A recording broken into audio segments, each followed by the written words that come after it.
Taïtou Betoul, Dulcie September, Dedan Kemati, Djibo Bakary, Moussa Traoré, Robert Mugabe, Frantz Fanon, Toussaint Louverture. Le point commun entre ces hommes et ces femmes, c'est que ce sont des figures considérées, à tort ou à raison, comme des occupants du livre des héros africains, héros avec un grand H. Mais c'était quoi déjà le mot d'emploi pour devenir une héroïne ou un héros de l'histoire africaine? Comment ces figures sont-elles entrées dans ce livre? Par la porte principale ou par des chemins plus sinueux, chaotiques, pervers ou même creusés par une propagande subtile des maîtres d'hier et d'aujourd'hui? Combien de ces héros autorisés et imposés y retrouve-t-on encore dans ce fameux livre? Et quoi qu'il en soit, ce livre n'est-il pas à décoloniser aussi? Bonjour et bienvenue dans un Sankofa qui ouvre avec cet épisode une série de vols qui porteront un regard contemporain et rétrospectif sur les trajectoires de celles et ceux qui sont installés dans nos récits nationaux, dans nos imaginaires collectifs. Dans ce volet, passons déjà en revue les chemins de ces héros. Marchons avec eux sur les sentiers de la gloire, pour paraphraser le magnifique film de Stanley Kubrick, ou plutôt le poète britannique Thomas Gray, à qui Kubrick l'avait lui-même emprunté. Éphéméride africaine, pas mon papa. Déjà le sentier précolonial, occupé par des figures malheureusement méconnues, et très peu célébrés comme la reine Pokou ou Ménélique qui se sont légitimement opposés aux envahisseurs arabes et européens jusqu'au partage du continent à la conférence de Berlin. Marchons maintenant prudemment sur le sentier religieux, dangereux à souhait, emprunté par ceux-là qui avaient trouvé dans la religion même du colon la motivation pour se libérer de leur domination.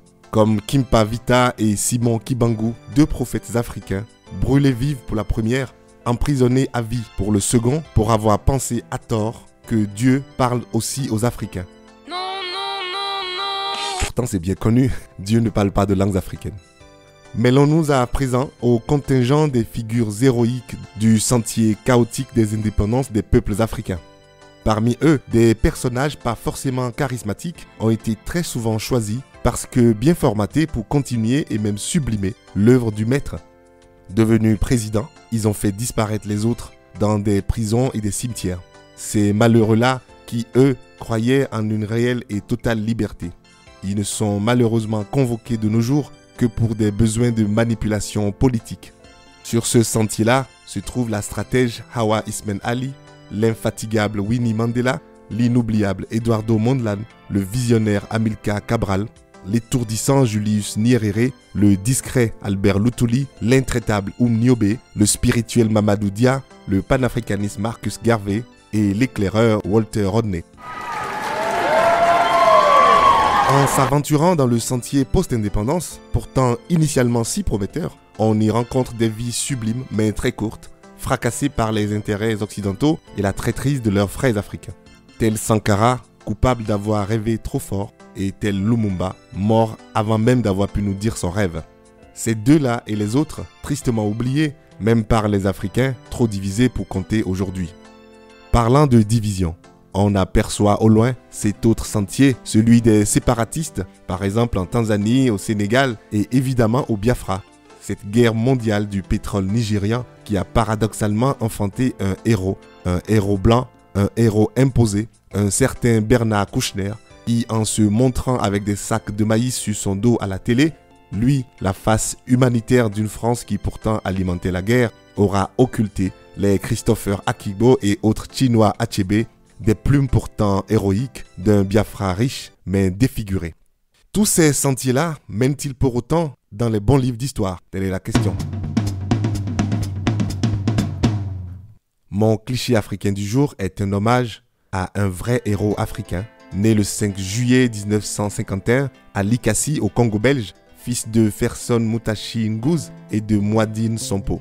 Sorti ingénieur en génie civil de l'école polytechnique de Lubumbashi en 1977, il a ensuite obtenu en Belgique un diplôme d'études supérieures en sciences et nutrition alimentaire en 1989, une maîtrise en sciences de développement agricole en 1992, une maîtrise en biologie moléculaire et biotechnologie en 1996, puis un doctorat en sciences biologiques appliquées en 1997.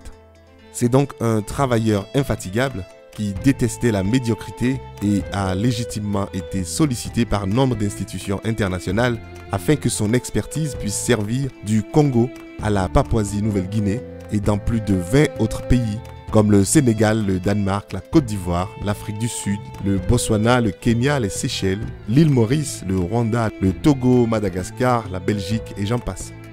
Un héros africain donc, à la carrure exceptionnelle, non seulement physiquement, mais aussi intellectuellement, humainement et spirituellement, qui a laissé son nom de son vivant au premier prix de fin d'études d'agriculture à l'université de Lusaka en Zambie, une des illustrations ineffaçables de son parcours exceptionnel, pourtant plein d'humilité et de tendresse. Papy Antoine Ngouze, ton nom est gravé à jamais dans le livre de mes héros à moi, à nous tous, et aussi en vous désormais, mes chers amis, vous que je retrouverai avec plaisir lundi prochain à bord. À très bientôt. Merci.